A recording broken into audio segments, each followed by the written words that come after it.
Radio. 6 Music.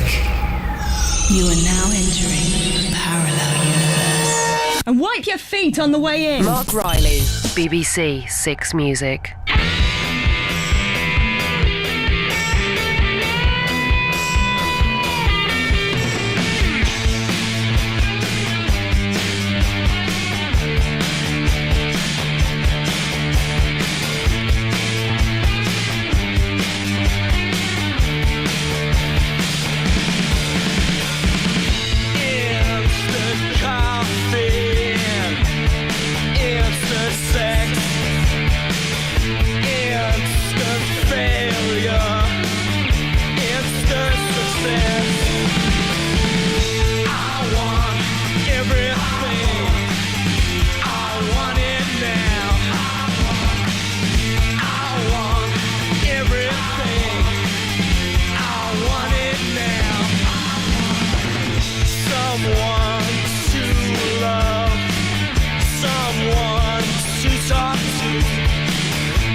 Godfathers and I Want Everything. I want Bob Hughes, and I tell you what, I can tell by looking at my Zoom that I'm going to get him as well. How great is that, eh? With technology, Bob. Incredible, isn't it? I'm here. Unbelievable. Yeah. Oh, absolutely unbelievable. I'm all the way over in Yorkshire, of course, which I'm not sure I've mentioned. But yeah, so we're looking at, we'll look at the NME here, 17th of January 1987. And I tell you what, I mean, listening to that, you really love Godfathers, and I'm aware of them, and I've played stuff in the past, and I like some of it. There are some bands, when you listen to the music, you just realise, it just brings home how influential the Stooges were and are. Totally. Yeah, very Stooges, that wasn't it? Absolutely, MC5 and all that stuff. I think they've just got a special place in my heart, Godfathers, because I went to see them. They remind me of people, that I grew up with and went to school with and I went to gigs with, and it's that kind of thing. So there's a lot more to it than just the music. But yeah, wonderful stuff. I Want Everything. Brilliant. So on the news page here, you got the Smiths releasing what may be their swan song for Rough Trade before moving to EMI in the shape of a new single and a compilation album. The single, as exclusively revealed in the NME 2 weeks ago, is Shoplifters of the World Unite, produced by Johnny Marr. The 12-inch includes an extra track called London. It's due out on the 26th of January, and Elvis Presley is the cover star this time round. The LP is called The World Won't Listen and picks up where Hatful of Hollow left off, a collection of A and B sides, including a few alternative mixes. Very much end of days, isn't it? It wasn't just the fact that going to EMI, this was the final throws, I suppose. So how long after this did the band actually split up? Well, wasn't it sort of the autumn? What we're looking at, January here. I think they were gone by sort of autumn, August, September, weren't they? So, Right, okay. Also in the news, in tiny print here, Rick Rubin, the Def Jam Supremo, who brought us the Beastie Boys, etc., is in a New York studio at the moment producing songs for the Cult's next Beggars Banquet album due out in March. So this, of course, this was electric, wasn't it? This has completely repositioned the Cult in so many different ways. Yeah, I mean, obviously, looking at the history of the band, it was Southern Death Cult, and Billy was off. He'd been with Theatre of Hate, hadn't he? And them coming together, but it did all gel for him, didn't it? It just kind of kicked in at that point. And lest we forget, I mean, it's true to say that Guns N' Roses were their opening act in America, weren't they? They were, yeah. We talked about that the other week, didn't we? I wasn't even aware of that, just how influential they were on Guns N' Roses. Gave them a leg up. Absolutely. Any knowledge here of Michael Jackson's takeover bid for Motown Records has been denied this week by Motown in the UK and Epic, Jackson's current label. Rumours of the Jackson bid followed in the wake of the news that Motown was up for grabs. Berry Gordy, who founded the label in 1959, was reportedly prepared to sell the label for $75 million to MCA, who had been distributing Motown in the States. Jackson financed a similar takeover bid in September 1985 when he acquired ATV Music in a multi-million-dollar deal that gave him ownership of Northern Songs and the Beatle catalogue, a move which is said to have displeased former Jackson sidekick Paul McCartney. He also hoped to gain control of the Beatle legacy. In recent times, Michael Jackson has had to compete for his own earlier Motown sides, predominantly in 1984 when they released some stuff in the wake of the success of Thriller. This idea of people, we've talked before about signing publishing deals when you're so young. The whole Northern Songs deal. McCartney talked about this, didn't he? I think he said he and John were only 21 years old, didn't know what they were doing. And like a lot of bands at that time, especially in the early 60s, you sign the deal and you just think, that's it, somebody's looking after you now. Yeah, and you pay the price forevermore. I mean, but that is when... you see, obviously, if you look at the Beatles, and they kind of triggered off, you got Elvis up there already, and there's loads of great rock and roll stars, particularly from America.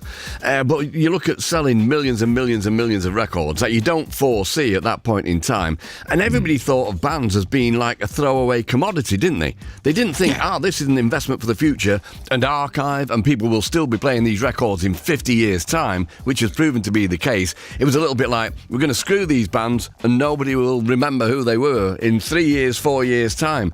But the Beatles lit the touch paper for everything that was to follow, pretty much in the UK at least. Of course he did, yeah. It was that idea of being disposable pop. And I think the issue, as I understand it, the issue that Paul McCartney had with Michael Jackson after he'd bought the catalogue was that, he signed it initially, like I say, but he was 21 years old, called him up a few times just to say, look, that deal never changed over the years. We made EMI, we made Parlophone, and we were kind of due a rise that we should have had a better deal. That should have been in increments, and he didn't get it. And as I understand it, Jackson wasn't prepared to kind of move on that. He just kept things as they were, and so there was a bit of a standoff. I must be being naive here, but you would think friendship would count for something, and you would also think that Michael Jackson, already being supremely wealthy, that might have just taken the different stance and just thought, over to you, Paul, fair enough. Yeah, especially as he's been through it himself. But yeah, that's the way things go, isn't it? On the publications front, you've got Watchmen here, reviewed by David Quantick. Bearing in mind, this is 1987. He says, Watchmen by Alan Moore and Dave Gibbons is a 12-part comic in the DC imprint. He said it's terrifying as well. An America on the verge of nuclear war, presided over by Nixon and scattered with failed superheroes, is the backdrop to Moore's story. The central characters, superheroes who are banned as vigilantes and are being disposed of one by one, are brilliant creations. Some of them psychotic, some of them pathetic, and all are those rarest creatures in comic fiction, moderately realistic human beings.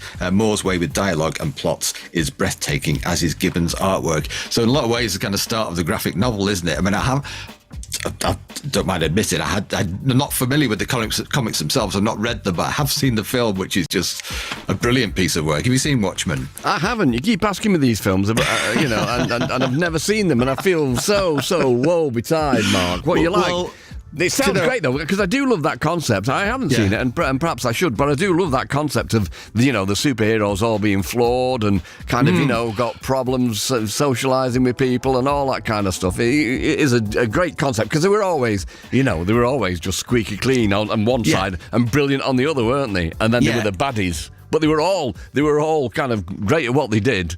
Yeah. Well, the premise of it basically is that, you've got these, it's a superhero film for people who don't like superhero films, And so the question it asks is, okay, they're watching over us, but who's watching over them? If they go rogue, what becomes of everybody? It's a really interesting concept, and it's set in the Reagan era. I won't draw any parallels at all at that point, mate. None. I don't blame you, mate. Anyway, the singles reviewed by David Quantick again. You've got Hugh and Cry's I Refuse. That's his single of the week. Right.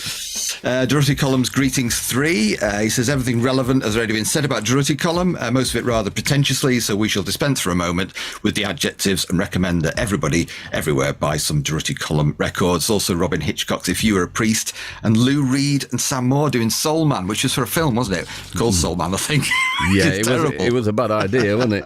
Oh, I'm not going to say have you seen that film, because I haven't seen it either. No, you guessed right anyway, Bob, I haven't. But going back to the Dorothy Column, of course, I mean, I don't know, again, I'm mentioning it quite recently, but the fact that they did that album covered in sandpaper, which would just destroy the other records beside it, the sleeves, brilliant. Yeah, it's a brilliant idea. Just quickly going back to that Sam Moore Lou Reed thing, he says to combine the voice of Sam Moore with Lou Reed is like putting Keith Chegwin in the role of Dirty Harry. But, in other words, Lou Reed can't do soul. But anyway, right, okay. Sparks have an album coming out. Right. So should we go there? Should we have Shopping Mall of Love? Yeah, we shall. I had Husker Du lined up, but I'm very flexible. Here we go. All right.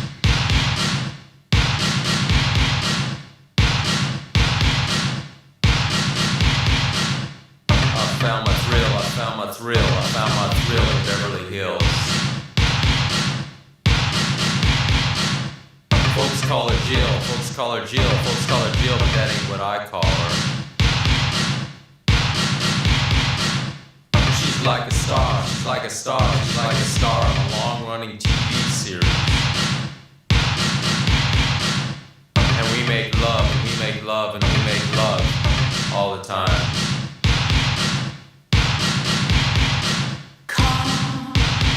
The shopping mall of love, come with me. The shopping mall of love, quality. The shopping mall of love, all for free. The shopping mall of love. She makes me laugh, she makes me laugh, she makes me laugh.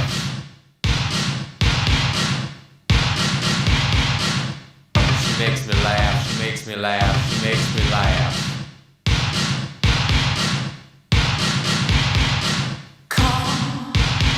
The shopping mall of love, come with me.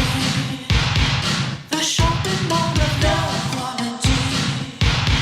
The shopping mall of love, all for free. The shopping mall of love. Yeah. Love, Yeah. love, Yeah. love, Yeah. love.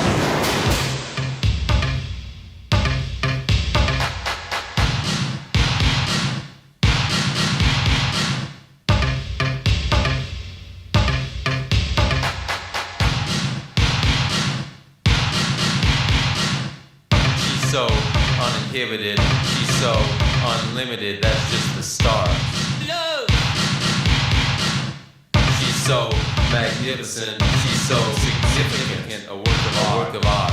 love, Like the Mona Lisa, the Venus de Milo, or the Eiffel Tower, reclining nude on the wall. love. I found my thrill, I found my thrill, I found my thrill in Beverly Hills. Come, the shopping mall of love, come with me. The shopping mall of love, quality. The shopping mall of love, all for free. The shopping mall of love. Yeah, Love, yeah, love, yeah, love, yeah. love. Yeah. Fabulous. That is Sparks and Shopping Mall of Love. And I'm hopefully going to go and see Sparks in a couple of months' time. Me too. Definitely. Where are you going? You going to see Liverpool Phil? No, I was going to go to Manchester Brid. Oh, were you right? Okay, Yeah. excellent Oh, is stuff. that- I'll see yeah, you is there. it- Yeah, definitely. Anyway, look at the NME is 17th of January 1987. New album front, you've got Sparks, music that you can dance to. So, reviewed by the legend, aka Everett True. A few backhanded compliments here, but basically it says the problem with Sparks is that they know their strain of pop music is throwaway. They know they were 10 years ahead of their time with their slightly anemic, high-energy disco sound. They know they can create incessantly annoying, chirpy catch lines, and they simply don't give a damn. Instead, they revel and relish their ultimate disposability, deflating any pretensions nicely, but in the main, failing to make full use of their considerable potential. And then he highlights 3 of the tracks from the new album. This, I recently watched the brilliant Sparks documentary, The Sparks Brothers, Edgar Wright's film, and the story behind this comes up. There's music you can dance to. The previous album hadn't done very well. The record company didn't really buy into it in any sort of a great emotional way, and wouldn't even finance a video for the lead single. And so they said, why don't you just go away and write some music that you can actually dance to? So hence the title of this album. Well, there's a comparison to be drawn there with Bowie, isn't there? Because people wanted, they wanted another Young Americans, and they said go away and try harder. But he didn't. Yeah. He did what he wanted to do. Yeah, absolutely. Stephen Wells goes off to New York to interview the Beastie Boys. So this is, let's see what we look at, January 87. So License to Ill, the first album, had only been out for a couple of months. He says the Beastie Boys wished to be perceived as japers, kind of witty slobs. They began as a New York thrash outfit who dragged scratch into their punk sound and hit it moderately big with their first EP. Then they had the sheer gall to set themselves up as weedy white rap artists. Plus they had the slobbering genius of Rick Rubin. License to Ill is a solid slab of sweat, sauciness and slapstick. It contains no less than 48 references to lockers and locker rooms. It says that they're playing up to their dumb, sexist, drug-taking, spoilt kid image to the hilt. In response, MCA says, what we're doing is creating a fantasy so far-fetched and overboard that 99% of the people who understand that there is such a thing as humour, such a thing as parody. Stephen Wells counters by saying, which is the exact same brand of nonsense trotted out by Wasp and the defenders of our very own Mac lads. Parody, he says, needs a punchline, and what is the joke? It suppose he has got a point there, because not everybody would have taken that as a parodic album. Well, the Wasp thing is, it's supposed to be like originally white Anglo-Saxon Protestants, wasn't it? Yeah, And they said it was we are sexual perverts. And anybody who has seen that Decline of Western Civilization 2, which we talk about quite often, gives a pretty harrowing insight into the mentality of the band. So, rough, really. No doubt about it. On the new album front, you've got Wise Blood's Dirt Dish. This is if you've never experienced the violent poetry of Fetus or the awesome tortured reality of the Swans. Firstly, you don't know what you're missing. Secondly, Dirt Dish is a nearly perfect axis from which to grope out for the 2 tangents that make up Wise Blood. This 6-track EP is a long overdue result of a year's gestation period involving Jim Thirlwell, aka Fetus, and Swans' Rolly Mosserman, and it's a monster of unfathomable proportions. The blunt power that comes with Rolly's music, could be Rolly, is it? Has infected Fetus, usually grandiose and epic lyrics, shaving the words down to bare slogans, chants, and one-liners. Jim Thirlwell got everywhere. Got everywhere in the 80s, didn't he? Yeah, we mentioned that he played saxophone for Orange Juice on Rip It Up on Top of the Pops. He did. And and he played with the Birthday Party and all manner of things, didn't he? So, talented fellow. Also, Husker Du's Warehouse Songs and Stories, reviewed by Matt Snow. He says, there are several reasons why I'd like to backtrack a decade to my teenage years, but right now I can think of none better than Husker Du's Warehouse Songs and Stories. Even now, when my taste in rock inclines away from the mainstream towards the maverick and roots music, this intensely traditional rock record blows my mind. 10 years ago, it would have changed my life. Right, OK. Well, we'll best play something from it, hadn't we? Let's get on to it. This is Ice Cold Ice.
That is Who's Skidoo and Ice Cold Ice, and we're taking a bit of an early bath on it, funnily enough, an ice bath, because we're running out of time, aren't we, Bob?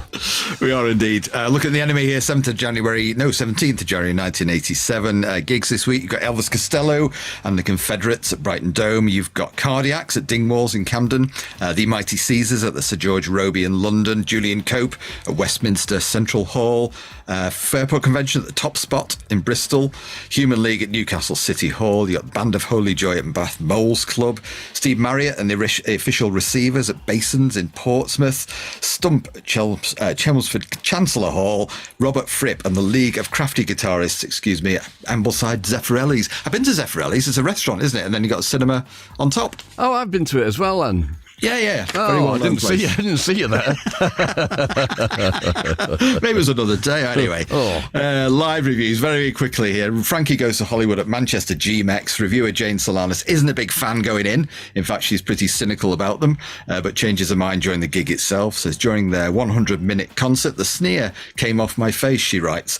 Frankie were extremely professional and highly entertaining. The camp irony of this band as pop stars succeeded in live performance. The vast crowd got exactly what they wanted. All the hits, explosives, dry ice, fire, and a massive descending lighting rig. Frankie delivered it all with an enthusiasm, charm, and wit that I, cynical old me, admire them for. This was a typical story, wasn't it? I think with reviewers. I went to see him at the Royal Court in Liverpool just before Christmas in 1984. Right. And everybody was saying the same thing. They can't play. It's all like backing tapes. But they were fabulous. They were really, really good. Yeah, well, I mean, everybody always said it was down to Trevor Horn, and we discussed Trevor Horn's brilliance previously, but I mean, it was just that stuff on the tube originally was a little bit ragged, wasn't it? But yeah, I've been going that long, I don't suppose.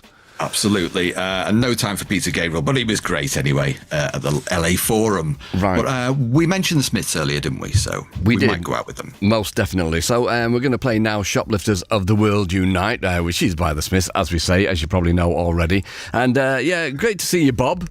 Likewise, mate. Nice to see you. You take care of yourself. Thanks to everybody involved in the programme. And I'm presuming Gid will be next. And also, we shall see you on Monday night. All right, then. So here you go, as was described. Learn to love me, assemble the ways. Now, today, tomorrow, and always. My only weakness is a list of crimes. My only weakness is, well, never mind. Shoplifters of the world, unite and take over. Shoplifters of the world, hand it over. Learn to love me and assemble their ways. Now, today, tomorrow, and always. My only weakness is a listed crime. But last night the plans for a future war was all I saw on Channel 4. Shoplifters of the world, unite and take over. Shoplifters of the world, hand it over.